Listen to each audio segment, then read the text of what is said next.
आप सभी को नमस्कार बंधुओं, कैसे हैं? आशा करता हूं ठीक होंगे। हम लोग यहाँ चर्चा करेंगे यूपीएससी के बारे में और यूपीएससी की तैयारी जीरो से कैसे करें। चूंकि हमने इसके बारे में यूपीएससी के बारे में एक और पहले लेक्चर अभी डाला था, आप लोगों को दिखाया भी था और दिखा देते हैं। और ये वाला लेक्चर मैंने डाला था और काम बिगाड़े आप, ये वाला लेक्चर है। आप सबने काफी पसंद किया है और लगभग 1000 व्यू के आसपास गए हैं, 1100 के आसपास व्यू इस पर रहे हैं। आपने में से कई विद्यार्थियों का ये भी कहना था, काफी लोग तो डर भी गए हैं और काफी लोगों ने कमेंट की पुनिया जी सर आपने कभी मैंने देखा, मैंने नीचे बताया है ये बात। और अंश यादव जी हैं, ठीक है भाई कुछ भी हो जाए करेंगे बिल्कुल। आप लोगों को देखिए, कुछ लोगों को ये लग रहा है कि डिमोटिवेट नहीं होना है, आपको आंखें खोल करके तैयारी करनी है। और आंखें खोलने का मतलब ये कि आपको पता रहना चाहिए कि आप एक्चुअली क्या कर रहे हैं, यूपीएससी के लिए कितना कवर करते जा रहे हैं, आपका एक मंथली टारगेट क्या कंप्लीट हो रहा है, एक सप्ताह में क्या टारगेट कंप्लीट हो रहा है, आप आगे बढ़ रहे हैं यूपीएससी की ओर और जिस गति से आप बढ़ रहे हैं उस गति से आप कितने दिन में पहुंचेंगे। पहले सिलेबस कंप्लीट हो जाए इस तरीके से। अब देखिए, आप एक बात और ये भी आती है कि सिलेबस कंप्लीट कैसे, कभी नहीं हो पाएगा यूपीएससी का। तो सिलेबस देखिए एकदम कंप्लीट कभी नहीं हो पाएगा, आप सोचो 100%। हाँ, लेकिन आपको ऐसा तो करना है कि अपने तरफ से 100% हो गया है, ठीक है। जो आप जब अपने तरफ से 100% करेंगे तब यूपीएससी का सिलेबस लगभग 50 to 60% कवर होगा। देखिए, लोग आईएएस के पीछे पागल हो रहे हैं, ऐसे कोई बात नहीं। देखिए, इतिहास किसी ने नहीं रचा है। देखिए, इतिहास की बात क्या है, इतिहास तो कोई वो भी रचाए हैं कबीर दास जी, जो बिल्कुल भी नहीं पढ़े हुए थे। उन्हीं का कल में पहला दोहा ही भी बोल रहा था।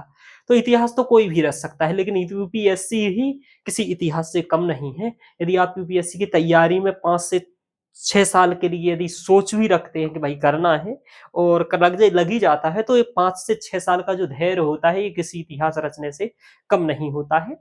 तो ये भी है कि इतिहास रच रहे हो आप लोग। फिर भी आपको बहुत बहुत धन्यवाद प्रदीप ठाकुर जी, ये बात भी सही, आपकी बात में भी कुछ गलत नहीं है। चलिए, तेजल यादव जी आप संस्कृत अपना ठीक है, बाकी ये सब है ओके। तो हम लोग स्टार्ट करते हैं सीधे तौर पर अपना आज का लेक्चर। देखिए, इसको भी आप लोग देखिएगा और अपनी जो भी क्वेश्चन है आप पूछेगा, मैं अगले लेक्चर्स में उसको शामिल करके आपके जो भी आपका क्वेश्चन होगा वो बताऊंगा। इनमें किसी का नहीं था, ये ही विद्यार्थी का था कि आप एक वीडियो बनाइए जिसमें आप बताइए कि हम कैसे जीरो से तैयारी करें। तो हम लोग स्टार्ट करते हैं कि आप कैसे जीरो से तैयारी करोगे, विशेष सावधानियां, जो गलतियां नहीं करनी है वो क्या नहीं करनी है, ये भी आपको ध्यान रखना है। सबसे पहले मैंने आपको एक बात उस दिन भी बताई थी, आज फिर से मैं स्टार्ट कर रहा हूं।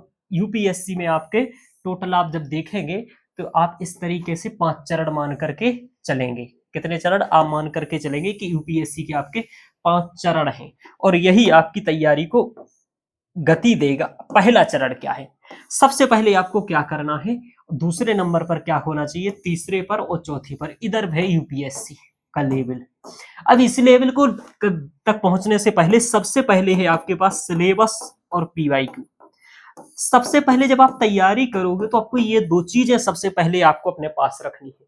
कोई कह रहा था गांव का विद्यार्थी कैसे करे, सेल्फ स्टडी से कैसे करे, ये सब मैं सेल्फ स्टडी वालों के लिए, गांव के वालों के लिए ही बता रहे हैं। कोचन का फाउंडेशन बैच लेने के बाद भी आप सेल्फ स्टडी ही करके यूपीएससी होता है, ये सब मटेरियल होता है। कोचन का फाउंडेशन बैच भी एक मटेरियल है, ध्यान रखिएगा, उसको यूज करना है, ठीक है। उसके ऊपर आपको 100% भरोसा नहीं कर लेना है, क्योंकि कोई भी कोचिंग का किसी भी स्तर पर यूपीएससी का स्तर नहीं है और ना ही कोई ला सकता है। यूपीएससी खुद कोचिंग खोल लेगा तो भी नहीं ला पाएगा। क्यों? क्योंकि भाई वो जब कह ही रहे हैं कि हम करंट अपडेट करेंगे, तो कितना करंट में आप पकड़ पाओगे उसको, समझ पा रहे हो, ये बात ध्यान रखिएगा। तो सिलेबस और पीवाईक्यूज, ये इसकी हम लोग बात बहुत व्यवहारिक तरीके से करेंगे कि कैसे क्या करना है। दूसरा देखो, ये सिलेबस पीवाईक्यू वाला मैटर मैं आपको समझाऊंगा। दूसरा ये आपका यहाँ एनसीईआरटी, ठीक है। तीसरा आएगा कोचिंग का फाउंडेशन। मैं ये नहीं कह रहा हूं ये फाउंडेशन लेना है आपको, मैं बता रहा हूं कि इसका फाउंडेशन भी आपको फ्री में मिलवाऊंगा, चिंता मत करो। इसके बाद आपका आएगा टॉपर कॉपी। टॉपर कॉपी ऐसा नहीं कि भाई इधर ही आपको नहीं देखनी है, इधर ही टॉपर कॉपी देखनी है, लेकिन ठीक है, टॉपर्स कॉपी प्लस आपका शॉर्ट नोट्स, ठीक है। ये इंपोर्टेंट आपके लिए बहुत ज्यादा है, शॉर्ट नोट्स, ये आपको ध्यान रखना है। अब देखिए, एक एक चरण को मैं समझाता हूं। पहला चरण है सिलेबस और पीवाईक्यू का। सबसे पहले आप ये समझ पाए कि आपको जो लगा हुआ है विषय उसका सिलेबस क्या है। जैसे कि फॉर एग्जाम्पल मैंने यहाँ एक विषय का रखा भी है, जैसे आप पढ़ना स्टार्ट करते हैं इकोनॉमी यानी अर्थव्यवस्था। मैं सिलेबस नहीं समझा रहा हूं, जैसे आपको एक सब्जेक्ट तैयार करना है अर्थव्यवस्था, ऐसे ही आपको सभी सब्जेक्टों को बांट लेना है कि आपको कौन सा सब्जेक्ट तैयार करना है। तो उसके सबसे पहले आप बेसिक से सिलेबस और पीवाईक्यू दो चीज निकलवाएंगे। कैसे निकलवाएंगे, कहां से मिलेगा, समझ लीजिए बात। एक आपको निकलवाना है प्रीलिम्स का सिलेबस, और कम से कम प्रीलिम्स के सिलेबस के 5 से 7 कॉपी जैसे निकलवा लीजिए एक साथ ही। और आप लिए घूमेंगे, कभी एक इधर चिपका देंगे, कभी एक हाथ में लेंगे, कभी एक बैग में रखे रहेंगे, यानी 5-6 कॉपी आप आराम से निकलवा लीजिए और ये सिलेबस रखिए। शुरू जब आप पढ़ रहे हो कि अब हमें इकोनॉमिक्स पढ़ना स्टार्ट करना है, मैं एकदम बेसिक से बता रहा हूँ, जीरो से इकोनॉमिक्स पढ़ना आपको आरंभ करना है, तो आप पहले उसका सिलेबस रोज उठाइए और देखिए कि भारतीय संविधान, ये तो मैं GS 3 का 2 का बता रहा हूँ इधर से।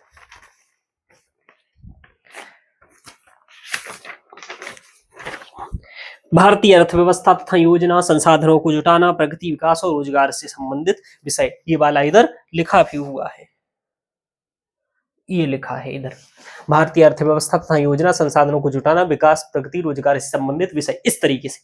अब आपको ये हो गया, अब इसके पीवाईक्यू, अब ये हो गया सिलेबस। अब आपको क्या पता करना है एनालिसिस करके कि ये पहले वाले ऐसे आपके इकोनॉमिक्स में 10 टॉपिक्स हैं, 10 पॉइंट है टोटल, GS 3 में 20 पॉइंट है, तो यहां जो ये 10 पॉइंट है ये इकोनॉमिक्स का है।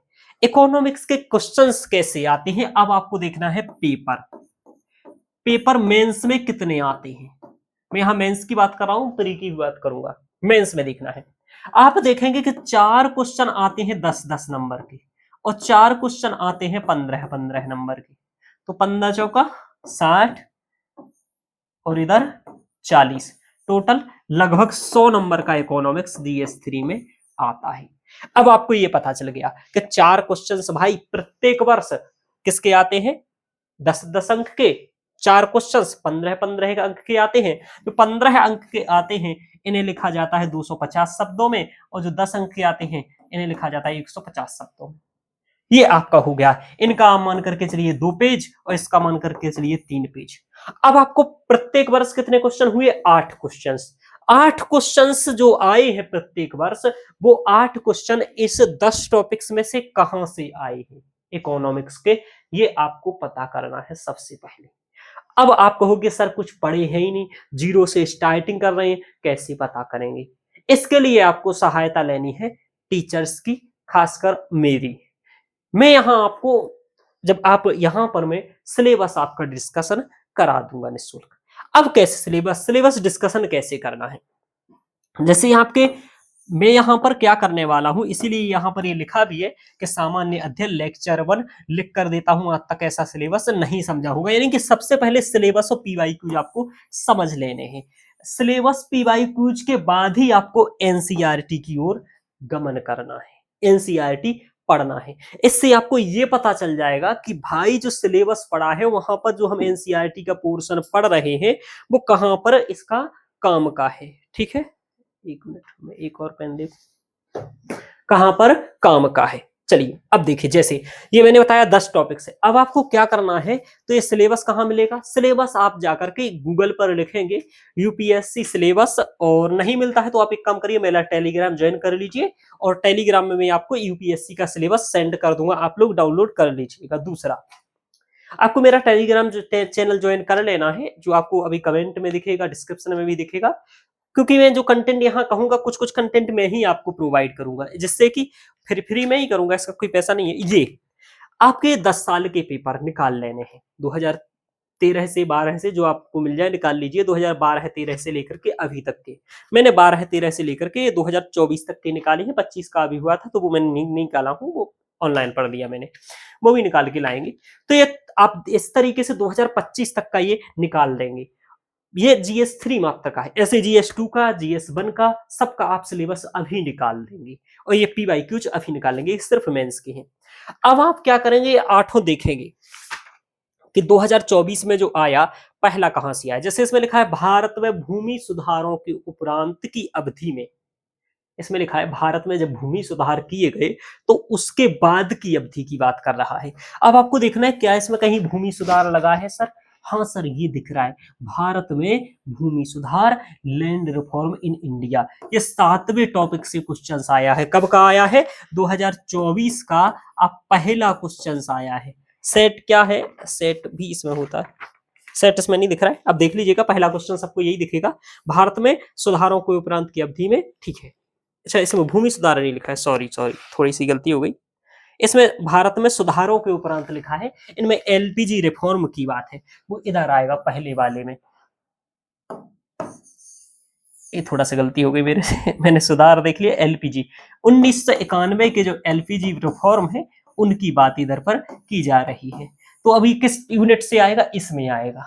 ठीक है, ध्यान रखिएगा। हाँ, एक इसमें भी आता है, देखो यहां पर भी आएगा कि उदारीकरण का अर्थव्यवस्था पर प्रभाव, औद्योगिक नीति में परिवर्तन, इसको भी आएगा। तो कुछ लोग यहां भी पढ़ाएंगे, कुछ लोग यहां भी पढ़ाएंगे, दोनों टॉपिक्स पर पढ़ाते हैं। क्योंकि जब आप योजना आदि के बारे में पढ़ोगे, योजना आयोग के बारे में, तो वो यहाँ नियोजन के अंतर्गत पढ़ोगे। नियोजन के बाद वहीं पर आप 1991 में पढ़ोगे कि भाई अब एलपीजी रिफॉर्म हुआ, तो उस तरीके से तो दोनों जगह पर भी आप पढ़ सकते हुए, ध्यान रखिएगा। अब देखो, तो इस तरीके से आपको पीवाईक्यूज निकाल लेने हैं। अब आपको क्या करने हैं? इनको समझना है। एक एक क्वेश्चंस को आपको मैं केवल 5 साल के क्वेश्चंस समझाऊंगा। बाकी आपको क्या मतलब, मैं क्या करूंगा, आपको एक एक, जैसे ये वाला, ये वाला, ये वाला, ये 3 टॉपिक्स लेकर के सिलेबस समझाएंगे और तीनों के पीवाईक्यू क्या आए हैं 5 साल में वो भी बताऊंगा। कोशिश रहेगी कि 10 साल बाद के बता दूं आपको कि ये भाई टॉपिक्स हैं और ये पीवाईक्यू आए हैं, और आगे के आपके लिए कौन कौन से टॉपिक्स महत्वपूर्ण हैं और कौन कौन से तैयार करने हैं। यानी कि इस सिलेबस को हम लोग ओपन करेंगे, खोलेंगे। समझ में आ रहा? तो सबसे पहले आपको एक एक विषय का लेकर के सभी विषयों का सिलेबस समझ लेना चाहिए। तो पहला चरण यूपीएससी का 0 से तैयारी का क्या है? सिलेबस और पीवाईक्यूज को समझ लेना है। आपको अकेला सिलेबस, कुछ लोग कहेंगे अकेला सिलेबस, आपको सिलेबस उतना गहराई में नहीं है जितने गहराई में पीवाईक्यूज आते हैं।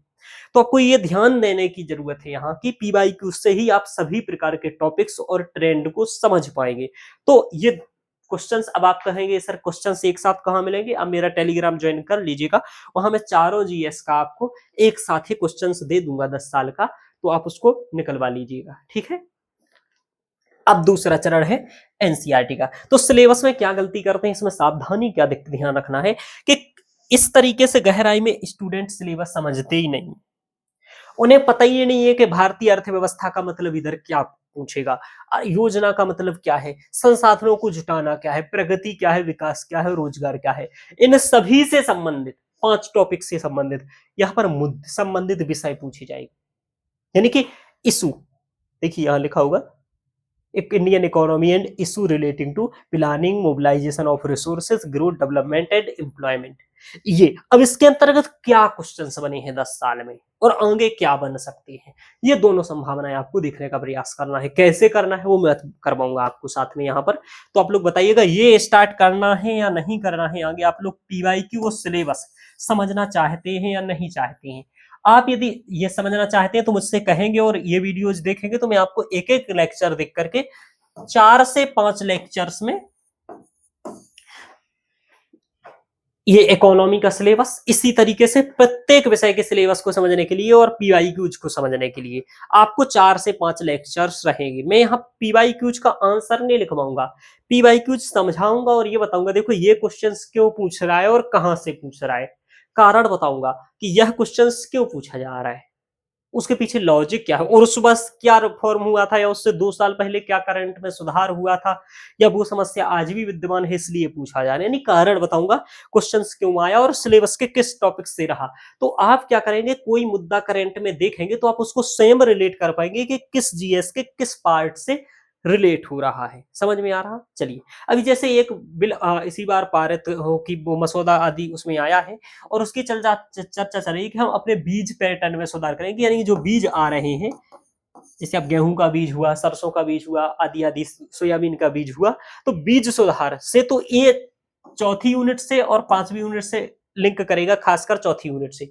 तो चौथी यूनिट से यहाँ क्या समस्या है कि बीज सुधार, चूंकि कम उत्पादन हो रहा है, तो अब दो ही तरीके से उत्पादन बढ़ाया जा सकता है। या तो अब ज्यादा क्षेत्र में कृषि करने लगिए, या फिर जो बीज बो रहे हैं उस बीज को इतना अच्छा बनाइए कि जहां एक एकड़ में या 1 हेक्टेयर में 10 क्विंटल हो रहा था, तो उसी 1 हेक्टेयर में 15 क्विंटल होने लगे। यानी कि या तो उत्पादकता बढ़ा लीजिए या भूमि का क्षेत्र बढ़ा लीजिए। समझ में आ रहा? पहले के लोग तो भूमि का प्रसार कर लेते थे, क्षेत्र बढ़ा लेते थे, लेकिन अब तो भूमि सीमित है, तो आप क्या करोगे? उत्पादन बढ़ाओगे। इस तरीके से आपको ध्यान रखना है। तो ये सब बातें मैं आपको बताऊंगा, आगे चलते हैं। सिलेबस समझना है, पीवाईक्यू, दो चीजें समझ में आ गया। पहला स्टेज यही है आपका। प्रत्येक विषय में जब आगे बढ़ना है तो ये ध्यान रखना है कि सिलेबस और पीवाईक्यू, सिलेबस और पीवाईक्यू। अब आई बात, आपको समझ करनी है सभी टॉपिक्स की, सिलेबस की बेसिक। बेसिक की समझ करने के लिए दो चीज होता है, एक तो होता है फाउंडेशन बैच, एक होता है एनसीईआरटी, और यहाँ पर कुछ बुक्स भी होती हैं जिन्हें आप कहते हो, कुछ बुक्स देखो प्रीलिम्स के लिए है, कुछ लोग बुक्स मेंस के लिए है, एनसीईआरटी और वेब फाउंडेशन। अब जैसे इकोनॉमी आपको पढ़नी है, इकोनॉमी की एनसीईआरटी जो पढ़नी है, तो सभी 6 से 12 नहीं पढ़नी है। बच्चे कहते हैं कि सभी एनसीईआरटी पढ़नी, तो कौन सी? देखो विषय के अकॉर्डिंग डिसाइड है कि आपको कौन सी पढ़नी है। आपको कोई नहीं कहेगा कि इकोनॉमिक्स की 6वीं की एनसीईआरटी पढ़ लीजिए, नहीं कहेगा। इकोनॉमिक्स की एनसीईआरटी जो काम की है वो है डायरेक्ट सीधे तौर पर 11वीं की एनसीईआरटी, यानी 11वीं क्लास की। कुछ बच्चे 9वीं और 10 की पढ़ लेते हैं, लेकिन 9वीं 10 की पढ़ने में भी कुछ सिलेक्टिव ही टॉपिक्स पढ़ने हैं आपको, और 11वीं की और 12वीं की एनसीईआरटी, ये एनसीईआरटी इकोनॉमिक्स में पढ़नी होती है। अब क्या आप कहेंगे कि सर क्या इसको एनसीईआरटी को पढ़ने के क्या हो जाए, कितना परसेंट? केवल मुश्किल से जो इकोनॉमिक्स का लेवल है या किसी भी सब्जेक्ट का लेवल है, इतना पढ़ करके आपका मुश्किल से 10 से 12-15% तैयार हो पाएगा। तो आप केवल एनसीईआरटी से हो जाएगा? आप खुद बताइए कि जब आपके सिलेबस में ये एनसीईआरटी का केवल 10 से 15% ही रोल है, यानी उतनी समझ लेकर के आप 10 से 15% ही समझ विकसित कर सकती है। चूंकि सिलेबस बहुत व्यापक लगा है, बहुत करेंट को लेकर के लगा है, बहुत सारे डायमेंशंस है, तो आप इतना सा पढ़ के नहीं कर पाओगे। यानी कि अब आपको उस विषय में और गहराई पर जाना है सिलेबस में। जैसे डीपीआई, डिजिटल पब्लिक इंफ्रास्ट्रक्चर की बात हो रही है, आपको डिजिटल पब्लिक इंफ्रास्ट्रक्चर के बारे में जानना पड़ेगा। डिजिटल इकोनॉमी की बात हो रही है, गिग इकोनॉमी की बात हो रही है, ये सब कभी आपको एनसीईआरटी में नहीं मिलेगा, और यही सब आएगा, है ना। जैसे मौद्रिक अर्थव्यवस्था की बात हो रही है, तो ये सब जो नए नए टॉपिक्स उभर करके आ रहे हैं, है ना। रिसोर्सेस की बात हो रही है, तो रिसोर्सेस का तो वहां मिल भी जाएगा। तो आप ये देख रहे हैं, तो क्या होगा, आपको ये एनसीईआरटी सब कुछ टॉपिक्स कवर नहीं कर पाती है, ये बात। अब आया कोचिंग का फाउंडेशन या बुक्स की बात। कोचिंग के फाउंडेशन तो एनसीईआरटी पढ़नी है, जी हाँ पढ़नी है, लेकिन सिलेक्टिव पढ़नी है। जिस क्लास की आपको सजेस्ट की जाती है, जो सिलेबस से मैच कर रही है वही, यानी कि सिलेबस समझने के बाद आप चैप्टर देखेंगे, क्या ये चैप्टर काम का अलग है इसके लिए, तो आपको करना है। ये बात कौन बताएगा सर कि एनसीईआरटी के कौन कौन से चैप्टर्स पढ़ने हैं? तो ये बात भी मैं ही बता दूंगा आपको एक लेक्चर में, कि इकोनॉमिक्स के लिए किन टॉपिक्स को एनसीईआरटी के आप पढ़ लीजिए। मैं पूरा इंडेक्स ले आऊंगा आपको उधर दिखा करके कि इसमें से ये चैप्टर्स आप एक बार पढ़ लीजिए एनसीईआरटी के। किसके लिए? इकोनॉमिक्स के लिए। मैं यहाँ एक ही उदाहरण लेकर के चल रहा हूँ इकोनॉमिक्स का, अर्थशास्त्र, अर्थव्यवस्था का। बाकी ऐसे इतिहास का भी पीवाईक्यू सिलेबस, फिर उसकी भी एनसीईआरटी, उसकी एनसीईआरटी में सिलेक्टिव एनसीईआरटी आपको पढ़नी है। फिर क्या करना है? फिर फाउंडेशन या बुक्स की ओर देखना है। अब फाउंडेशन बैच आप लेना चाहें तो ले भी सकते हैं, नहीं चाहें तो नहीं भी ले सकते हैं। यदि आप लेना चाहें तो आप क्या करें, फाउंडेशन बैच क्या करवाएगा आपका, यहाँ जो 15% आपकी तैयारी हुई है विषय के बारे में, 40 से 45-50% समझ को विकसित करवा देगा फाउंडेशन बैच किसी का भी। या फिर बुक्स पढ़ करके आप स्वयं यूट्यूब से सहायता लेकर के कर सकते हैं। इसके दो तरीके हैं, या तो आप फाउंडेशन बैच ज्वाइन कर लीजिए, जो कि आपका आज के समय में 10,000 रुपए में आराम से आपको हो जाएगा। आप फाउंडेशन बैच किसका करना है वो भी मैं आपको अगले लेक्चर में बता दूंगा। खान सर की कोचिंग का करें, फिजिक्स वाला का करें, या फिर दृष्टि आईएएस का करें। हम आपको एक और मार्ग बता देंगे, टेलीग्राम वाला मार्ग। तो यही आपका काम आराम से टेलीग्राम वाला मार्ग भी आपको मैं बताऊंगा कि टेलीग्राम पर यही जो 10-10, 20-20 हजार के 1.5 लाख के बैच है, ये आप 200-500 में भी ले लीजिएगा, 200-300 में भी आप फाउंडेशन बैच खरीद लीजिएगा। और उनसे भी आप अपने विषय को मजबूत कर सकते हैं। जैसे इकोनॉमिक्स पढ़नी है तो मैं टीचर्स का नाम बता दूंगा और उसके लेक्चर्स बता दूंगा कि ये लेक्चर्स मिलेंगे, इस टीचर्स के मिलेंगे, खरीद लीजिए, पढ़ लीजिए। आप फाउंडेशन बैच कर जाएंगे। फाउंडेशन के बाद भी तैयारी पहुंचेगी आपकी 40% से 50%। मैं बताता हूं एकदम सत्य, तो आपको लगेगा फाउंडेशन बैच कर लिया आपने, आपको उस विषय की समझ हो गई। जैसे मैं ही आपको बता दूं यहाँ पर बात, ये है मेरा इकोनॉमिक्स का अध्याय 1। इसमें अध्याय 1 में मेरे कौन कौन से टॉपिक्स हैं जो मैंने हैंड रिटन नोट्स बनाए हैं प्रारंभिक परीक्षा के लिए। अध्याय 1 में ये है इकाई 1 और इकाई 2 में मुख्य परीक्षा की है, यानी पहला और दूसरा टॉपिक सभी आप देखेंगे जो इधर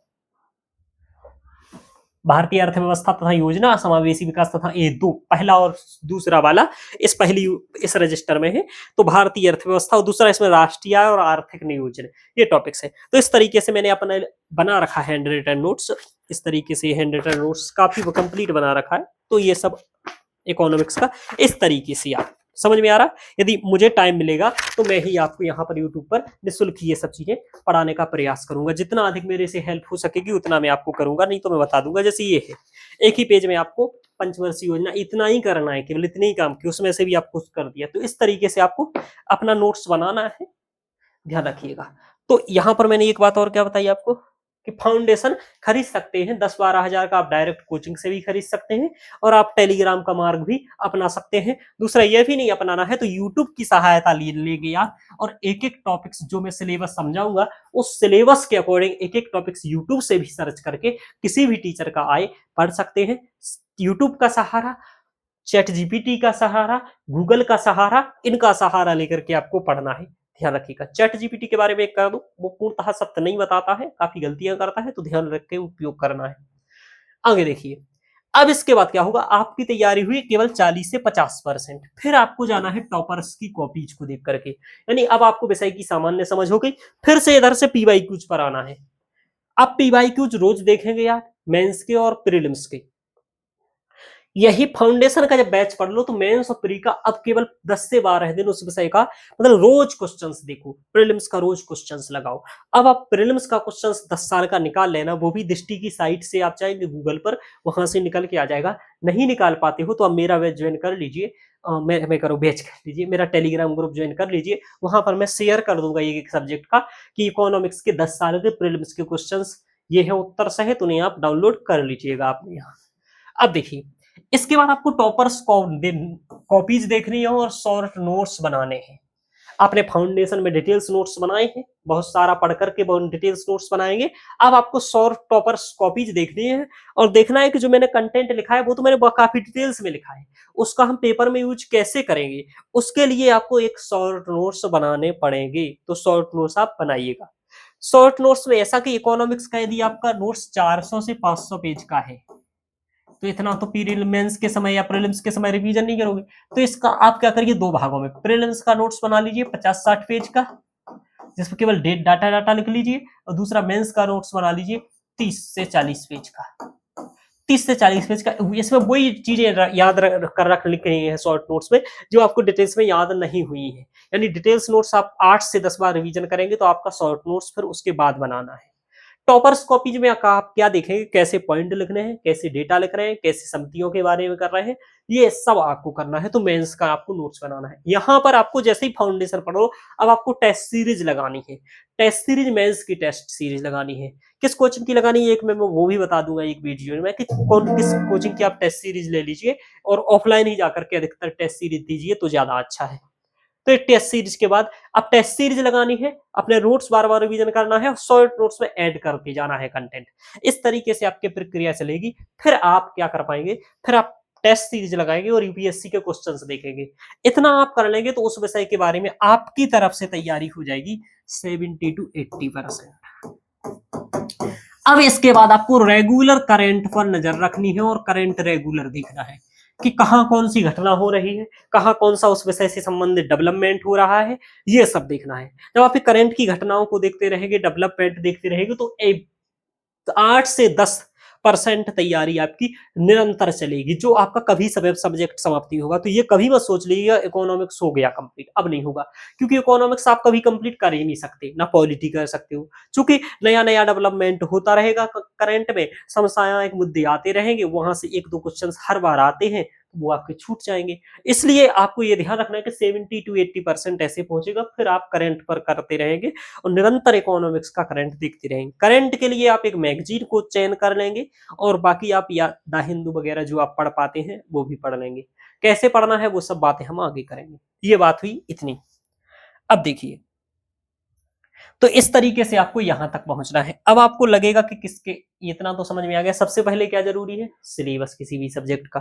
सिलेबस के बाद सिलेबस और पीवाईक्यू निकाल लीजिए। फिर क्या करिए, एनसीईआरटी के चैप्टर्स को देखिए, एनसीईआरटी खोलिए, उसको पढ़ लीजिए। इसके साथ ही फाउंडेशन से आपकी 40% 50% बैंक की समझ हो जाएगी। मैंने कैसे समझ फायदा करेगा ये बताता हूँ।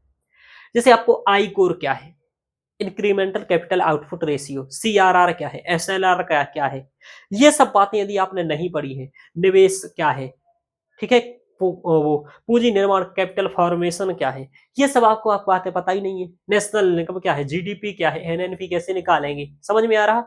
राष्ट्रीय आय क्या है, मुद्रा स्फीति है, मुद्रास्फीति में स्टैगफ्लेशन क्या है, समझ में आ रहा। तो ये सब बातें आपको पता ही नहीं है, तो कैसे पता चलेगी। ये आपको या तो खुद पता करिए सिलेबस के बाद आप एक एक चैप्टर को, या फिर आप किसी की बुक्स पढ़ लीजिए, नोट्स पढ़ लीजिए, या फाउंडेशन बैच पढ़ लीजिए। ओके मित्रों, आज के लेक्चर में इतना ही, क्योंकि लाइट चली गई है। बाकी इसके बाद हम लोग आगे मिलेंगे। तो ओके मित्रों, धन्यवाद। आप लोग लाइक और शेयर जरूर करिएगा, साथ में चैनल को सब्सक्राइब करिएगा और बताइएगा आगे क्या करना है। चूंकि आप लोग कमेंट करेंगे उसी से मुझे पता चलेगा। थोड़ी सी मेरे यहाँ लाइट की समस्या होती है तो चली जाती है, तो बीच में ही लेक्चर रुक जाता है, तो ये भी रुक गया। तो आज के लेक्चर में इतना ही। वैसे भी ये हमने बता दिया आज आपको कि क्या करना है, कैसे करना है। बाकी आप लोग पूछ लीजिएगा आगे, आप कहेंगे तो मैं एक एक विषय का सिलेबस लेकर के आगे उसकी भी तैयारी कर दूंगा। फाउंडेशन बेस किसका अच्छा है वो भी मैं आपको बता दूंगा यदि आप कहेंगे तो। ओके मित्रों, धन्यवाद।